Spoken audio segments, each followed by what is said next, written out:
Comment on devient parent quand on travaille et quand on vit en horaire décalé, c'est-à-dire quand on travaille la nuit, mais aussi le soir, très tôt le matin, le week-end.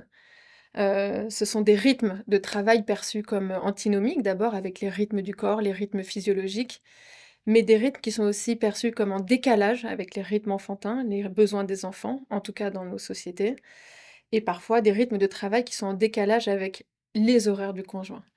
C'est dans ces conditions que je me suis posé la question: quel est l'impact des horaires décalés de travail sur la grossesse et l'entrée en parentalité des salariés qui ont ces horaires?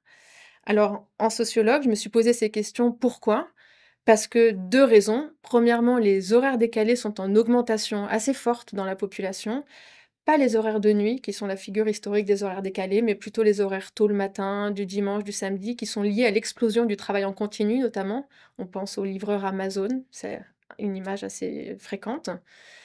Mais aussi la deuxième raison, c'est que les horaires décalés touchent de plus en plus de femmes peu qualifiées.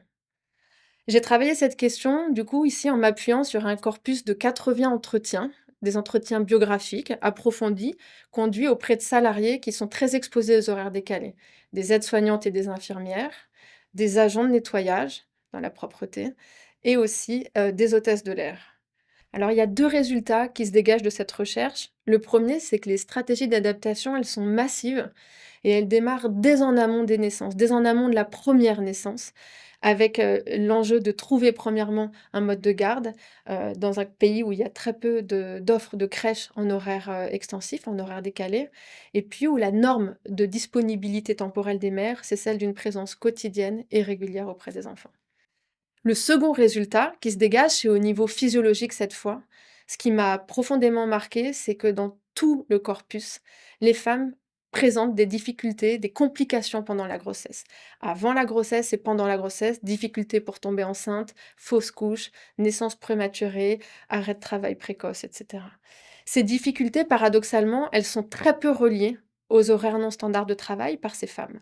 Il n'y a pas de lien établi ni par elles, ni d'ailleurs très souvent par les médecins qui les suivent. Ce qui pose à mon sens une question fondamentale et ce qui montre un résultat fondamental qui est que les horaires décalés de travail en France ne sont pas encore constitués comme un enjeu de santé publique, comme une cause politique majeure. En conclusion, ce qui reste paradoxal, c'est que plus d'un tiers des salariés en France, un tiers, travaillent avec des horaires décalés, et pourtant le travail en horaire décalé n'est pas encore constitué comme une cause publique, un enjeu de santé publique majeur en France.